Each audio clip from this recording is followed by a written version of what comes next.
What? Was it an act of terrorism? No, I'm not going to call it an act of terrorism. What no. would you call it? I'm going to call it part of the Palestinian resistance. Emily, I'm pretty shocked by that.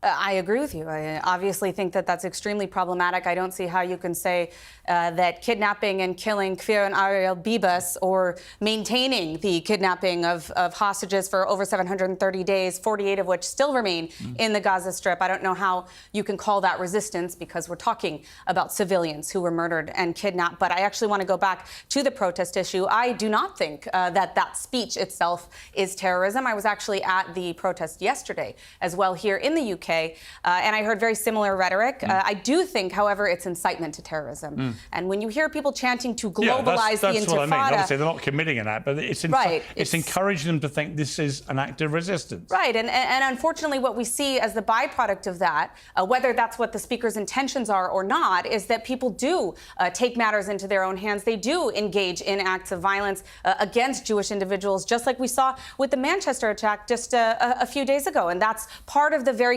concerning part about the dramatization of language when it comes to what's happening in this conflict. I think it's been really irresponsible, and I say this as someone who has plenty of condemnation for the Israeli government. I do not support the comments of Danielle Weiss at all. I do care about the future of Palestinians. I did on October 6th as well, and I find it extremely concerning that people will continue to justify the dehumanization of Israeli civilians, I want to emphasize, who are still being held captive by Hamas in the Gaza Strip. And I also want to add one more thing, which is that Hamas is violently oppressing Palestinians as well, and has for many, many years. There is nothing pro-Palestinian about Hamas as an organization, and they are an organization that needs to be destroyed for the well-being of Israelis and Palestinians alike.